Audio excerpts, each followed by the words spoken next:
Bismillahirrahmanirrahim. Faslun aihada faslun utawi kikono fasal suici. Nah, ini menerangkan tentang fardu dalam tayamum. Ono saya mengatakan rukun. Jadi intinya perkara wajib yang harus terpenuhi. Beda nek syarat dengan fardu. Nek syarat iki sebelum tayamum iki harus dilakukan. Contohnya apa? Menghilangkan najis di mau. Menghilangkan najis niki menjadi syarat dalam tayamum. Sebelum tayamum dia harus suci dari najis. Tetapi kalau fardu tayamum niki yang membedakan. Nek fardu tayamum perkara wajib yang harus dilakukan cuman ketika tayamum. Nah, dalam kitab niki furudu tayamumi utawi pira-pira fardune tayamum iku khamsatun iku 5. Fardu dalam tayamum niki ada 5 perkara. Al awalu utawi kang kawitan iku naklu turabi iku mindah debu. Nah niki yang membedakan tayamum dengan wudu. Dalam tayamum niku fardu tayamum perkara yang harus terpenuhi memindah debu. Jadi debu dari tempatnya dipindah ke wajah. Niku jenenge naklu turab. Nah niku termasuk fardu dalam tayamum. Jadi ketika dia tidak ada qasdu, tidak ada tujuan memindah debu ke wajah. Nah niku mboten sah. Beda dalam wudu. Nek wudu ketika kita mengambil air, misalkan mengambil air dari keran, niki misalkan tidak ada qasdu, tidak ada keinginan mengambil air, terus langsung dibasuh neng wajah, nggak masalah. Dan niku yang membedakan tayamum dengan wudu. Asani utawi kang kaping pindho iku an-niyatu iku niat. Jadi dalam tayamum niki ada yang namanya niat. Jadi mayoritas pendapat Imam Syafi'i nek wong jenenge ibadah niki harus menggunakan niat. Rata-rata. Nah, contoh salat. Imam Syafi'i mengatakan niat iki rukun. Dalam wudu niat iki termasuk fardu. Dalam tayamum niat iki termasuk fardu. Nah, dalam haji juga ada niat ihram. Dalam puasa Ramadan juga ada niat. Jadi mayoritas Imam Syafi'i itu mengatakan niat ini penting juga, termasuk fardu menurut beliau. Nah, neng kene contone kaayan via koyok yen to niat sapa wong istibahata sholati. Jadi dalam syarah niku niat diperbolehkannya melakukan sholat. Nah, contohnya niat ngoten. Jadi nawaitu tayammuma listibahati sholati. Nah, misalkan nggak bisa Arab, Jawa mboten masalah. Indonesia terserah. Sing penting dalam niat iki keinginan hatine iku lho. Iki untuk melakukan tayamum yang di situ diperbolehkannya melakukan sholat fardu misalkan.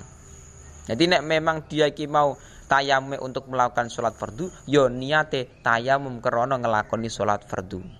Nah, dalam niat niku tidak wajib menggunakan bahasa Arab. Boleh Indonesia monggo. Misalkan dalam niat niku tidak harus diucapkan. Jadi niat niku tidak harus diucapkan. Misalkan di dalam hati tetap sah. Nah, perbedaannya dalam wudu. Nek niat tayamum niku ketika naklu turab, ketika memindah debu ke wajah. Bukan kok niatnya ketika mengusap wajah, tidak dalam tayamum. Tapi niatnya ketika memindah debu ke wajah. Nah niku yang membedakan tayamum dengan wudu. Nek wudu niatnya ketika membasuh wajah. Tapi dalam tayamum tidak. Tayamum niku niatnya tidak kok mengusap wajah, tidak. Tetapi ketika naklu turab memindah debu. Jadi sebelum kita tayamum kan tangan ditempelkan pada tempatnya debu. Dan niku nawaitu tayamum listibahati sholati. Nah, lagi dipindah ke wajah. Nah niku yang membedakan tayamum dengan wudu. Asalisu tawi kang kaping 3 iku mashul waji iku ngusap wajah. Yang ketiga dalam fardu tayamum niku mengusap wajah. Mengusap wajah perkara sing wajib dalam tayamum, fardu. Nah, yang membedakan tayamum dengan wudu. Nah niki, nek tayamum bahasane mashu, mengusap wajah. Soalnya apa dengan menggunakan debu. Tapi dalam wudu niki bahasane ghuslu, membasuh wajah. Soalnya apa? Dia menggunakan air. Jadi nek dalam wudu kenapa di situ memakai ghuslul wajhi, membasuh wajah? Soalnya yang namanya membasuh itu menggunakan air.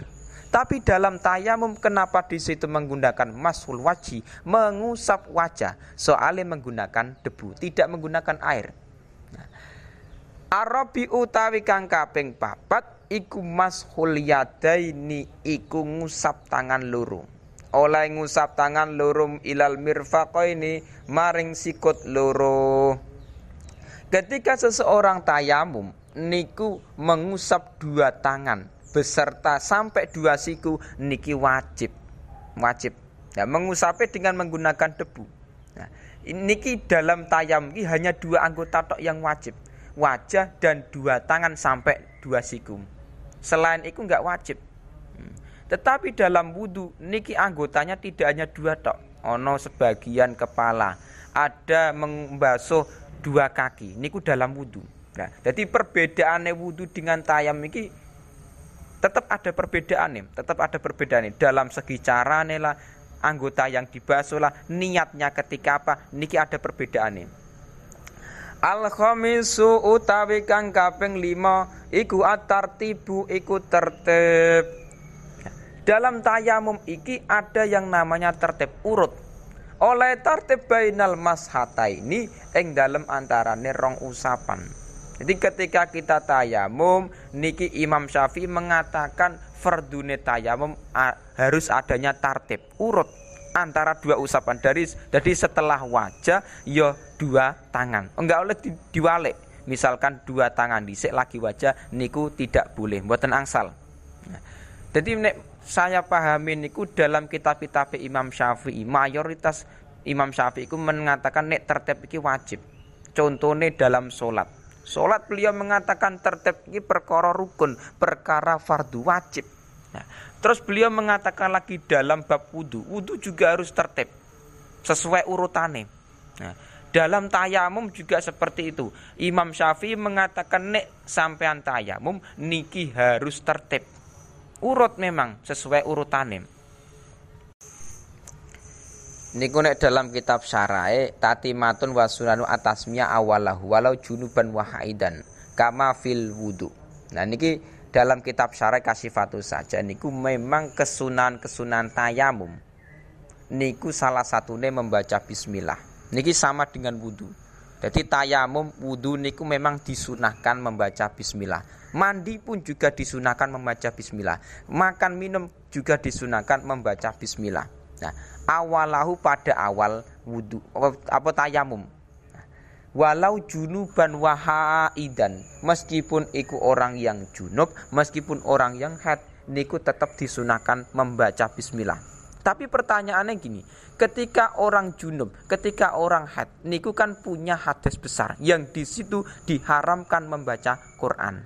Nah, mulane kama fil wudu seperti halnya dalam wudu. Wa ya'ti biha biqasdi dzikri. Au yatlaku. Nah, mulane solusinya ketika kita bisa pengen mendapatkan kesunahan tayamum atau kesunahan wudu atau kesunahan mandi yang di situ posisinya iki hadas besar. Jadi kita iki mau misalkan wudu posisinya hadas besar, junub, atau posisinya ketika dia mandi besar niki ke dalam keadaan junub. Niku tetap disunahkan membaca bismillah, tetapi niatnya tidak niat membaca Quran tidak, tapi niatnya zikir atau dimutlakan. Nah, niku dalam kitab Kasifai ada. Jadi supaya kita iki mendapat kesunahan membaca bismillah ketika makan, minum, terus wudu atau mandi besar atau dalam tayamum yang statusnya kita iki hadas besar. Nah, niku supaya mendapat kesunahan niku tetap kita niki niate zikir atau dimutlakan. Yang penting tidak ada niat membaca Quran. Niki penting. Jadi dalam tayam niki perkara sing penting, perkara sing mungkin amit sewu dalam masyarakat niki tidak terlalu begitu dianggap penting. Padahal dalam tayam niki penting menurutku. Jadi dalam tayam ini suatu saat ketika seseorang misalkan sakit punya penyakit misalnya dirawat di rumah sakit, niki cara dia sholat piye? Menggunakan tayamum, wudu atau tidak menggunakan kedua-duanya. Nah niki juga penting. Nah mulane ketika seseorang ibadah sholat posisinya sakit kayak ngono ki mau tetap harus menggunakan ilmu. Cara dia sholat bagaimana iki juga penting.